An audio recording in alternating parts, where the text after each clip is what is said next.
Bonjour mes chers étudiants, nous allons continuer ce tuto sur les décompositions d'éléments simples. Donc avec tout ce qu'on a fait avant, vous avez vu, il nous reste encore des coefficients inconnus. Quand il reste un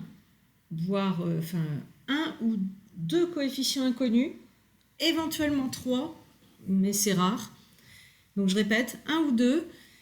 Une méthode qui fonctionne bien, c'est de produire des équations avec des valeurs de x, et donc je vais vous expliquer ça sur un exemple. Prenons cette fraction rationnelle. On va chercher à la décomposer en éléments simples.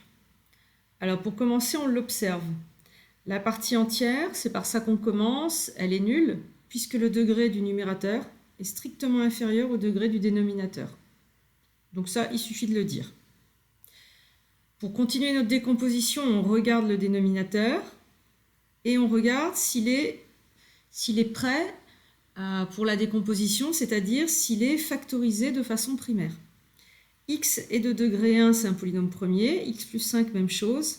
X au carré plus 4 est de degré 2, son delta est négatif, donc mon dénominateur, c'est bon, il est en factorisation primaire.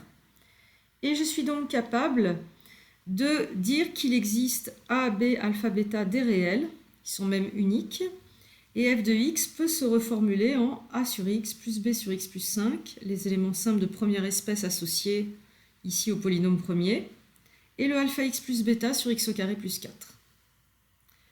Ensuite, je repère les coefficients faciles. Il y a a et b qui sont aussi faciles l'un que l'autre. J'utilise la méthode habituelle. Pour a, je multiplie f de x par x, je réduis, et ensuite, j'affecte x à 0. Et je trouve 1/10, ça fait a. Pour b, même méthode, mais en multipliant f de x par x plus 5, et je trouve 3 sur 145. Il n'est pas rare qu'on ait des valeurs comme ça vilaines. Cette fraction, juste pour information, je l'ai sortie d'un exercice d'ingénierie. En fait, les décompositions d'éléments simples, vous les trouverez quand vous ferez un peu de théorie du signal, et souvent on a des coefficients comme ça un peu dégueulasses, c'est pour ça qu'il faut des astuces pour les calculer. Comme la partie entière est nulle, pour trouver une autre valeur de coefficient, je peux utiliser l'astuce de la limite de x f de x en plus l'infini. Donc ça fait 0, et ça fait aussi a plus b plus alpha. Je récupère la valeur de alpha, avec un petit peu d'effort de calcul. Et j'espère ne pas m'être trompée. Et donc à ce stade, je viens de trouver 3 coefficients sur les 4. Il me manque bêta. Et donc c'est là où on va faire l'astuce. En fait, je vais affecter une valeur numérique simple à x, une valeur autorisée, donc pas 0, pas moins 5, ça on l'a déjà exploité pour a et b. J'ai choisi 1, qui n'est pas trop gros, et j'ai écrit ce que valait f de 1. f de 1, avec cette formule de f de x, eh bien, ça fait 3 ici sur 6 fois 5 qui va se réduire.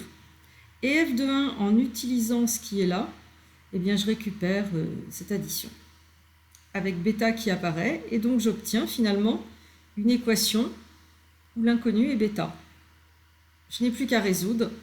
Et je trouve bêta égale 3/29e, ce qui termine ma décomposition en éléments simples.